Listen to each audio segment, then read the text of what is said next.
Straight Shift with the Car Chick, the podcast that's all about cars, buying, selling, fixing, and driving, and sometimes running fast if you're the Car Chick. Now, here she is. Hey everyone, and welcome to the Straight Shift. It is a crazy time in the automotive industry right now. Inventory levels across the board for new cars are incredibly low. We're seeing finally the downstream effects of worldwide new car production having been shut down earlier in the year thanks to good old COVID-19. So we're finally seeing the results of that shutdown in inventory shortages. Combine that with the last 2 months, June and July, were record sales for most new car dealers. So what inventory they did have vanished. And on top of all that, this is normally the time of year where inventory levels can get a little bit tight because the manufacturers are switching over to the new model year on their production lines. So, this is 2020, so what can go wrong will go wrong, and it's just creating an inventory problem in the industry. So while we're waiting for the inventory levels to shake out and for new cars to arrive, I wanted to talk about some highly anticipated new vehicles for the 2021 model year. Some of these are brand new, and some of them are some reboots. Kind of like they do with TV shows. They don't come up with any new TV series. They just look back to history and say, okay, what did people like in the past? Let's do that again, because they've already got a built-in audience and it's a lower risk level because they think people watched it in the past. We're going to have a built-in audience. They're going to watch it again. Well, the car manufacturers are doing the same thing. They are rebooting some old brands that were popular in the past and that they are betting will be popular again. And guess what? Surprise, surprise, they're all SUVs. This is the world we live in. Everybody wants SUVs. So I'm going to post some pictures of these vehicles on my Instagram and Facebook so you can see what they look like. And you can get to those social media links via my website, thecarchick.com. Little social media links are at the top. So let's get started. The first one is not an entirely new vehicle brand per se or model, but it's a new version of an existing vehicle. It is the Toyota RAV4 Prime. What is that? It is a new plug-in hybrid version of the ever-popular RAV4 compact SUV, which Toyota redesigned in 2019. Prime is the term that Toyota is using now to refer to their plug-in hybrid line. The Prius Prime began back in 2012, although back then it was called the Prius PHV, which they realized was not a really good marketable brand name, so they changed it in 2016 to Prius Prime because they thought that would sound better. Does that mean that Toyota also built Optimus Prime? I guess he was sort of a plug-in hybrid, what with that matrix in his chest and everything, but All right. Sorry, I'll stop being a nerd now. The RAV4, also when it came out in 2019, they brought it out in both the gas-powered version and a regular hybrid version. So this new plug-in hybrid version is going to be based on that, and it's going to use a modified version of that same 4-cylinder motor, just stronger. It's also going to get a higher capacity battery, which is great because it should get up to about 42 miles on a single charge before it runs out of electricity and has to switch over to the conventional hybrid mode, where it's going to get probably about 38 miles per gallon combined, which is pretty decent. The regular RAV4 hybrid gets about that and makes sense since it's based on the similar motor. Just for comparison purposes, the gas-powered RAV gets about 30 miles per gallon combined, so that gives you an idea of what your savings is going to be. Now, 42 miles on a charge may not seem like a lot, but in the plug-in hybrid segment, it's actually pretty darn good. It's bested really only by the Honda Clarity plug-in hybrid, which comes in at about 48 miles on a charge.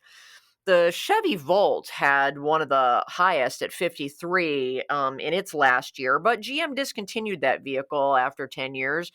It was just a combination of problems with the car's design and consumers just switching over to a preference for SUVs. So GM was hemorrhaging money on every single Volt that they made and sold. So they realized they really needed to move that cash over to the research on more advanced pure electric cars as well as autonomous vehicles. GM's putting a lot of money into the autonomous vehicle market. So the RAV4 plug-in hybrid, the RAV4 Prime at a 42-mile range, that's really good. And it's going to get most people through their daily commute before they have to recharge, at least folks that tend to live in the cities who are the target market for these plug-in hybrid vehicles. So it's going to get upgraded brakes, although it's still going to have a longer braking time than the regular vehicles. It's just the nature of these plug-in hybrids, and it will get a retuned suspension. It's going to have pretty darn quick acceleration from what I have been told. I haven't been able to test this out. That's due to the larger electrical motors. But don't think that that means it's going to be super fun to drive, because it still has kind of a loosey-goosey steering feel and a really crappy turning radius. But the efficiency and the practicality of it may make it a compelling vehicle for city dwellers. They just started arriving on dealer lots, mostly in your major metropolitan areas. We don't have any yet that I've seen here in Charlotte, but, then again, we just got a Whole Foods in Uptown Charlotte 2 years ago, so we tend to be a little behind the curve on these progressive things. But when they do hit, expect prices to come in close to 40 grand. So that's about 6 grand more than the regular RAV hybrid and more than 10,000 higher than the gas-powered hybrid. So if you're considering one of these, do the math and make sure that there is a financial business case for you to do that versus getting just a regular gas-powered one, which is decently fuel efficient. Now, another vehicle that Toyota is bringing out for 2021, and this is one of those reboots. Okay, flash back with me to a little over a decade ago, 2009, and you may remember the Toyota Venza. Or you might not. That two-row Camry-based SUV, honestly, it looked more like a bloated station wagon with zero rear visibility and horribly uncomfortable headrests. You had to take the headrests out and turn them around just so you didn't have your neck all pushed forward like your chiropractor would scream about. It was awful. Needless to say, it was not exactly a humongous hit in the market, and Toyota canned it after 2015. But it's coming back. Now that crossovers and SUVs make up more than 70% of all vehicle sales when combined with pickup trucks. SUVs, pickup trucks, they're really what is hot right now, and I don't think that trend is going to change anytime soon. And neither do the manufacturers. So Toyota thought, okay, this is as good a time to bring back the Venza, but with a much better design. It's an actual SUV now, although Toyota likes to call it a crossover utility vehicle. And it's going to slot between the RAV4 and the three-row midsize Highlander that was redesigned last year. So it's going to directly compete with the also rebooted two-row Honda Passport and Chevy Blazer. It's also going to compete more with the Subaru Outback, the Hyundai Santa Fe, and the Ford Edge, which have been around for a while. But the new Venza doesn't have quite the cargo capacity as a lot of its direct competitors, but it does win on build quality, the interior refinement. Toyota put a little swankiness to this car, and of course fuel economy, because, wait for it, the new Venza is a hybrid and therefore all-wheel drive. Toyota is fully committing to their hybrid technology, and they've been doing it the longest. They've arguably been doing it the best. If you remember, my podcast a few months ago was about the redesigned 2021 Sienna minivan, which is highly anticipated. And I'm not discussing it here because I did a whole podcast on it. That's going to be an all-hybrid vehicle too. So the Venza is only going to be offered as a hybrid with all-wheel drive. So expect those to start hitting dealer lots maybe later this fall, but it may push into early 2021. Thank you, COVID and all of its delays. Prices will start in the mid-30s. Last year, Kia blew everybody away with their new three-row SUV, the Kia Telluride, which, by the way, are still hard to get, and you still will pay a premium for most models. This year, Kia is going to take a stab at the subcompact SUV category with their new vehicle, the Kia Seltos. It's similar in size to the new Mazda CX-30 that came out for 2020, which I really, really like, as well as the Nissan Rogue Sport, which is the baby version of the Rogue. It'll slot in Kia's lineup between the Kia Soul, which is kind of more considered a hatchback. That's the dancing hamster car, if you'll remember. And the Kia Sportage, which is their compact SUV that competes with that RAV4 and the Honda CR-V. Here's what I really like about the Celtos and why I'm kind of excited about its launch. Number one, I like the styling of it. It looks really sleek and aggressive. They're really starting to take some of those styling cues from different places, different manufacturers, but it's going to have that, we mean business look like the Telluride does. And it's going to have good cargo space for its small size. You can choose to either haul 4 adults very comfortably, or you can boot 2 adults out of the back seat, fold them down, and get a decent amount of cargo in there. That's what I've done in my little Mini Cooper for years. Of course, I can't find 3 other people that are, brave enough to ride with me. So that's never really been a problem. But the interior design of the Celtos is going to give us more upscale materials than people normally expect from Kia. But if you've really been looking at Kia, you've seen that they have been doing this for years, and a lot of their vehicles are more upscale than you kind of think they would be. The Kia brand still has this cheap and crappy image in the marketplace that's not accurate. The Kia vehicles, just like Hyundai, have gotten really, really good in the last few years, and they have been making them more upscale, and they're just going to continue that with the Celtos. And it's also going to come in some fun and unique color options, including some two-tone combinations where you can get either a white or a black roof to contrast with the rest of the vehicle. And that'll just be kind of fun, especially for people that want to not look like everybody else on the road. They want to be able to express their individuality through the car. I'm all for that. I drive a pink Mini. What do you expect? The other thing that I like about it is the technology in both Hyundai and Kia, because they're owned by the same parent company and they share some same architecture, including their technology. It's really superior to a lot of the competition, in my opinion. Number one, it actually works, and it's very intuitive and easy to use. The top level SX trim on this Celtos is going to get the big 10-inch touchscreen that they have put in the Telluride. And I like that it sits high on the dash, so you don't have to look down at the screen and completely take your eyes off the road, which, not safe. It's up there in your line of sight where your eyes should be when you're driving. So if you do need to glance at it, especially if you're running navigation, you're not taking your eyes as much off the road as you do on normal screens in other cars. And if you happen to be having a really crappy day or experiencing a lot of road rage, it can play soothing nature sounds to you, including but not limited to sea waves, a crackling fireplace, or forest sounds, along with soothing animated visuals on the screen. I'm just worried that you might fall asleep. It's really quirky, I know, but what do you expect from the company that brought you dancing hamsters? The 2021 Kia Seltos is already starting to hit dealer lots. There are some in stock around the country right now. Prices start in the mid to high 20s, so you get a lot of bang for your buck with this thing. Another highly anticipated SUV, and it's probably not more highly anticipated by anybody but me, except maybe the dealers, is the arrival of the 2021 Genesis GV80. Yes, Genesis, the Highline brand that spun off of Hyundai back in 2015, finally is getting an SUV in their lineup. I've only been asking them for years now, when are you getting an SUV? When are you getting an SUV?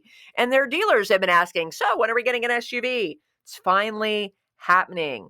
Genesis has been making really great luxury sedans, but this SUV thing has been such a hole in their lineup. And lineup is a strong word. They only have 3 vehicles. They have the 3 sedans, the G70, 80, and 90. But in a world where so much of the market is SUVs, when you are the only people that don't have one, it really, really hurts your brand. So everybody is super excited about this. But if you think that GV80 is just going to be a swankier version of the Hyundai Palisade, which is the cousin to the Kia Telluride that came out last year, oh, you are so, so very wrong. First of all, Genesis does not do front-wheel drive. They only do rear-wheel drive or all-wheel drive. So these are my people. And just because the GV80 is an SUV does not mean they are going to change this inherent design philosophy. It's still going to be rear-wheel drive with an all-wheel drive version optional. Just because it's an SUV does not mean you shouldn't get the performance and the handling and the fun factor that you can only get in a rear-wheel drive vehicle.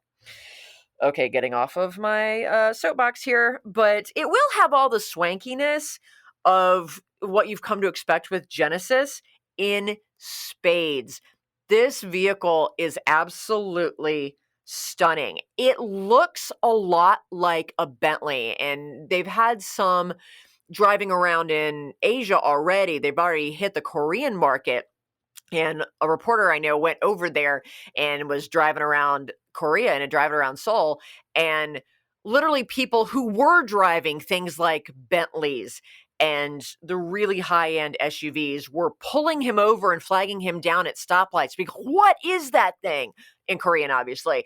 They were really impressed by how beautiful it was, but without the six-figure price tag of a Bentley. That's one of the great things about Genesis and even Hyundai in the regular line of cars. You get a lot of bang for your buck. And it's about the same size as the Palisade, so you're going to get the 3 rows of seating, which is critical. Although, like most mid-size SUVs, that third row is a little bit tight, and it's not as easy to access, but it's still better than a lot of its competitors, and I think it's going to be absolutely fantastic. The reason I'm so excited about this vehicle is that, in my opinion, there really hasn't been a fantastic, just clear-cut winner in that 3-row midsize SUV segment on the luxury level. One that combines good technology, the roominess and the usability of having decent third row, still having good cargo capacity, but also having good reliability and reasonable maintenance costs. Different vehicles in the luxury segment do one, maybe do 2 of those things well, but they don't do all of those things. Lexus, obviously, hands down, is your most reliable luxury brand, but their technology has been their weak point. It's dated, it's frustrating. It's definitely Lexus' weak spot. And they haven't had the best 3-row SUV options. The popular RX, which is definitely their best-selling SUV, and it's fantastic as a 2-row. But when they made it a little bit longer a couple of years ago and called it the RXL and crammed a third row back there, when I say crammed, I mean crammed. It's very, very cramped. And I don't even consider the RX a 3-row SUV for that reason. The GX is more of a mid-size 3-row SUV, but it's still very truckish. And if you're going to take it off-road, great. It rides great off-road, but it rides very much like a truck on the road, and it has some quirks to it that make it not as practical for a lot of people that just want to drive it around town. Although the side mirrors do fold completely in, so if you need to park it in a tight space, it will do that for you. But again, technology issues. So, looking outside that, in the past, the Acura Mdx has been kind of the top of the 3-row midsize SUV food chain. But since they redesigned it in 2016, the reliability has absolutely plummeted. If you go into Consumer Reports or you look at all the J.D. Powers ratings, it's just absolutely plummeted, which makes me so mad, but it's related to the electronics problems primarily that have been plaguing Honda and Acura and why there's a big class action lawsuit. So that's been frustrating to me. My go-to mid-size 3-row SUV in the luxury segment recently has been the Audi Q7 because it's kind of given the best balance of all of those things, but being a German car, it's expensive to maintain. If you're going to lease it and turn it in before the warranty runs out and not incur, anything really but oil changes and basic early maintenance, you're fine.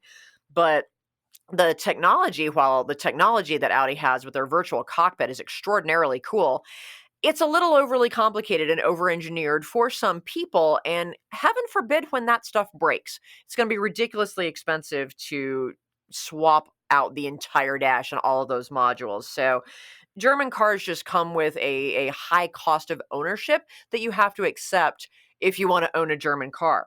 But this is why I'm so excited about the Genesis coming out, because even though it's a new vehicle and we don't know what its reliability is going to be, Genesis and Hyundai recently have had a very good track record, and they back that up with their long warranty. You get 5 years, 60,000 miles on the full warranty, and 10 years or 100,000 miles on the powertrain, and that is definitely the best in the business. So between that and their very intuitive technology, I'm super excited for this vehicle to finally hit. And they're actually already technically here. There's a whole bunch of them sitting in containers at the ports because as a new vehicle, they have to get final stamp approval from the EPA, which is in Michigan, which has been shut down because of the pandemic. So Genesis is waiting for the EPA to be able to reopen enough to stamp their paperwork and get these vehicles onto the dealer lots. All right. So on that note, oh, by the way, when they do hit, they're going to start at about $50,000 and go up from there, which is in line, if not a little bit less than most of their competitors.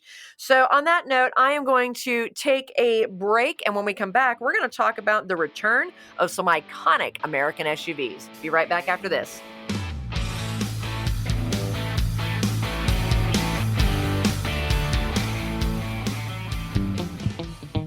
Do you hate car shopping? Do you worry about being taken advantage of or about finding the right car at a great price? Buying a car can be a frustrating and time-consuming experience. But what if you could get a great deal without having to do a ton of research, without having to haggle, and without the fear of buying a lemon? You can. As your personal car shopper, the Car Chick will help you pick the perfect car based on your unique lifestyle, budget, and personality. She'll handle all of the legwork and negotiating for you. All you have to do is sign the papers and take the keys. It's that easy. To learn how the Car Chick can save you time, money, and hassle on your next car purchase, give us a call at 704-248-8706. That's 704-248-8706. Or visit us on the web at thecarchick.com. The Car Chick is back for more Straight Shift. Hey everyone, welcome back to the Straight Shift. Today we're talking about brand new 2021 model vehicles that are coming out that we're very excited about. And the American automakers, of course, also being on the, hey, let's make more SUVs bandwagon. They are leveraging some monikers that are iconic, have worked well for them in the past, and they are hoping that they will be successful for them going forward. The Ford Bronco Sport and the Chevy Trailblazer are coming out for 2021. Now, I know you might be thinking, wait a minute, didn't those come out already? Yes and no. In 2019, Chevy brought back the Blazer, which is a midsize but two-row SUV with some pretty badass muscular styling. Unfortunately, at the expense of headroom and cargo space, but it looks awesome. But for 2021, Chevy is bringing back the Trailblazer moniker. Those of you who are old enough to remember back to 1999, the original Trailblazer was the name of the upscale trim level of the S10 Blazer, which was their midsize SUV that was based on the Chevy S10 pickup truck platform. But in 2002, Chevy took the Trailblazer and made it its own separate vehicle that was bigger than the regular Blazer, which got scrapped in 2005 to be replaced by the Equinox. But the Trailblazer survived until 2009 when it was replaced by the Traverse. Are you following me? Come on, people, keep up, keep up. It's only going to get more confusing from here. The new 2021 Trailblazer is going to be smaller than the new 2020 Blazer. It's going to compete with other subcompact SUVs like the Hyundai Kona, the Subaru Crosstrek, and the Kia Seltos that I mentioned before the break. But of course, Chevy's still keeping the Equinox and the Traverse, in addition to the Trax and the Tahoe and the Suburban. So honestly, if you cannot find an SUV that is exactly the perfect size for whatever you need, you just need to go back to riding the bus. I mean, there's literally an SUV, a crossover of every possible shape and size out there. But it's going to be even more confusing because the new Trailblazer, it looks very similar in size to Chevy's other little baby bear in their lineup, the Chevy Trax. But there are very significant differences, so pay attention. The Trailblazer, first of all, just looks so much cooler, it's not even funny. The Trax styling is more kind of rounded and subdued, and what one might call cute. I can't talk, I drive a Mini, they're cute. But the Trailblazer is going to have a much more aggressive roofline and grille. It was clearly influenced by the look of the Camaro. And although the Trailblazer and the Trax both have a really small, super small base engine that puts out a really less than exciting 137 horsepower, the Trailblazer has a whole lot more torque. So it's going to have what I call oomph. That's what torque really is. It's oomph. So when you need to pass the slowpoke on the freeway or you need to pull out into traffic, when you stomp on that gas pedal, it's actually going to pick up and go for you. The Trailblazer is also going to have a second engine option that has more power and oomph, but it's still going to get a combined about 28 miles to the gallon, so it's a good fuel-efficient option. And the other difference between the two is the amount of cargo space. The Trailblazer is going to have way more cargo space, primarily due to its fold flat front passenger seat back. So the passenger front seat, it will fold flat down so that you can get longer things into it. So you can get your skis in there. I don't know that you'll get a kayak in there, but you might try. And if you do, please send me a video. You can still go to Lowe's or Home Depot and get shelves. You can get lumber. You'll just be able to get more versatile stuff in there. And that's great. So when the new Chevy Trailblazers begin to hit dealer lots, which are hopefully going to be any day now, they're going to start in the low to mid 20s and go up from there. So they'll be a good value as well. But because Ford cannot stand to be outdone by Chevy, or vice versa, this whole Ford-Chevy rivalry has been going on since the beginning of time. Ford, of course, is doing the exact same thing. They are going to reboot both the Bronco and the smaller Bronco Sport. They're lagging a little bit behind Chevy this time, but they started the trend back in 1965. The original Bronco is one of the oldest SUVs that was a phenomenal off-road vehicle available to us civilians. It competed directly with what was then the Jeep CJ5, as well as the International Harvester Scout. If you remember those old Scouts, man, I love those. One of my best friends had one of those when we were teenagers, and he loved that car. The Bronco started out as a small version. It was on its own platform, and it was around the same size of that Jeep and the Scout. But in 1978, when they brought out the second generation of the Bronco, they bulked it up, they stretched it out, and they made it a large SUV that was based on the Ford F-100 pickup truck chassis. And they continued that as the Bronco evolved. And the third gen, which debuted about 1980, I think, was based on the new Ford F-150 pickup. And it continued that way through the life cycle of the Bronco. And in 83, Ford branched out and said, we probably need to make a small one of these too. So they created the baby Bronco, as we called it, the Bronco 2. And it was closer to the size of the original first-gen Bronco from 1965. And it was based on the Ranger pickup truck frame. The Ranger had also just come out. So Why not? If you're going to make a small pickup truck, why not also make a smaller version of the Bronco and get your economies of scale basing it on the same frame? And that was a really great idea. And it did provide better fuel economy. It had more maneuverability on the trails, but it had one fatal flaw. It rolled over all the time for years. Ford knew this problem existed. It became known as the bucking Bronco, and they just were not either able to fix the problem or just didn't care enough to put the money into fixing the problem. So after 6 years, they just kind of retired it. Actually, a little more than 6 years. 1990, I believe, was the last year of the baby bucking Bronco, which was a bummer. I really loved those cars. I was a huge Bronco fan when I was in college. My college roommate was from a little town in Idaho called Castleford. Literally population of 216 people. Tiny, tiny little town. Of course, everybody was farmers and ranchers.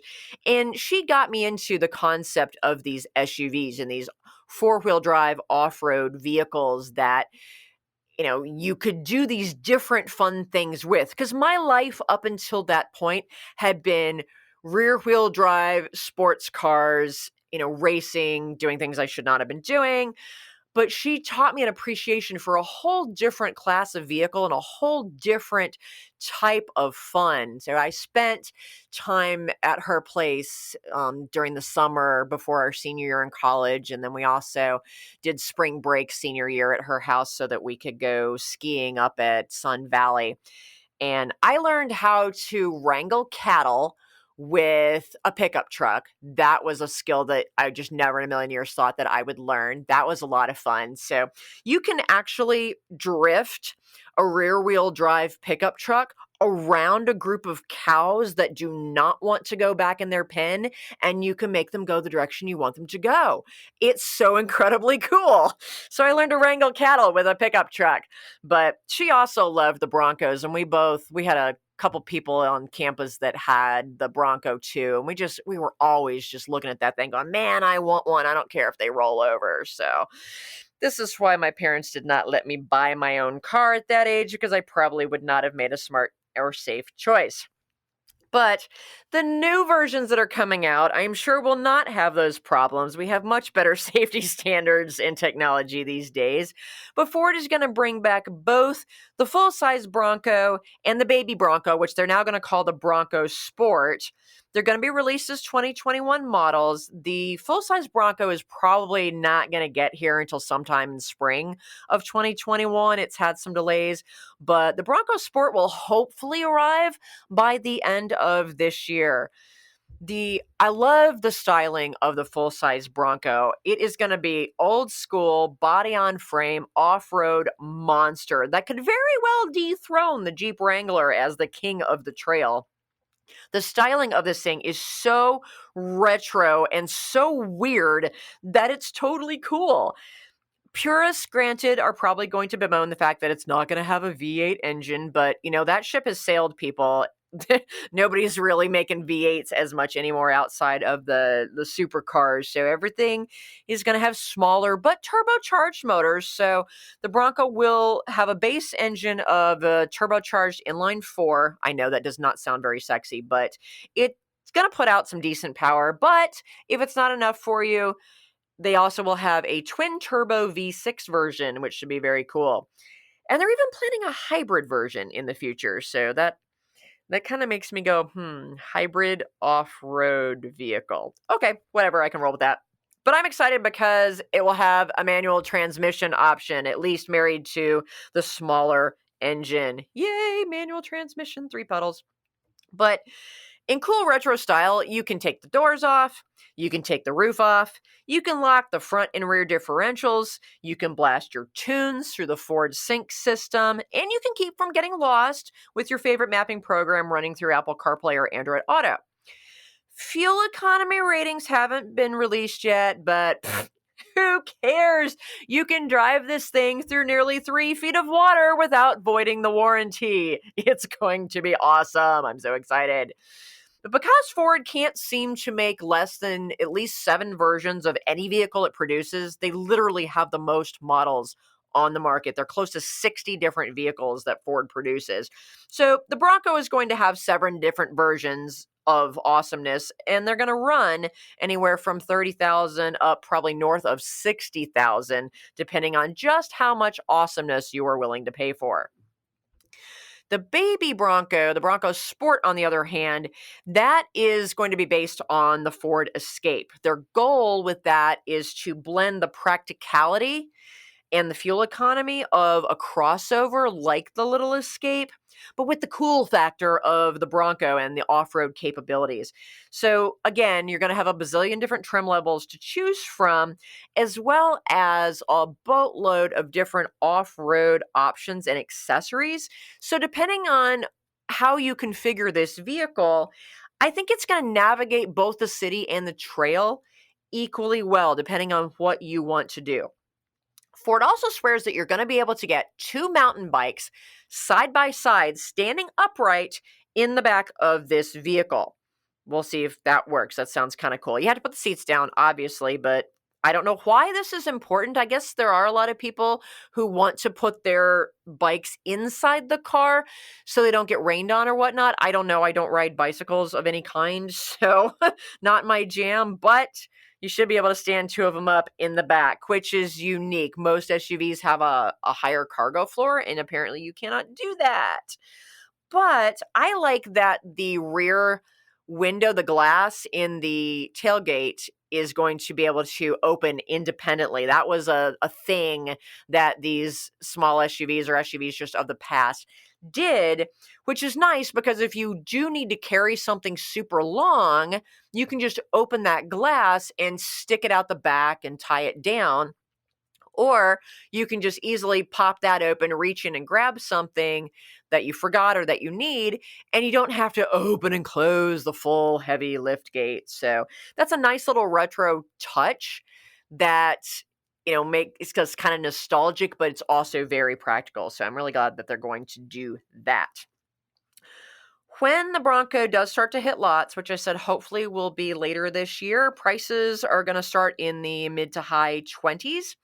Ford is already taking deposits on both versions of the Bronco, so if you want one, you may want to go ahead and get on their list. I think it's a $100 fully refundable deposit, so you're not necessarily committing, but you are securing your place in line, because I'm sure there probably will be a wait list for these, because the monikers are so iconic. There's almost a cult following for the classic Broncos, and a lot of people are super excited. Ford has been teasing us since back in 2004 that they were going to bring the Bronco back, and they haven't put their money where their mouth was. So now they finally are, and I am very excited about them. I don't know if they're going to be reliable. They're not going to be fuel efficient. I don't really care. They're just cool. There's some things that are just worth the headaches that come with them because they are cool, and these vehicles may in fact fall into that category. So check out the photos that I'm going to post on my Instagram so you can see what these things look like, and let me know what you guys think about them. Do you like the new retro weird styling? Are you excited about any of these vehicles coming out? I want to hear from you. So until next time, folks, whatever you are currently driving, please do so safely. We'll see you next time.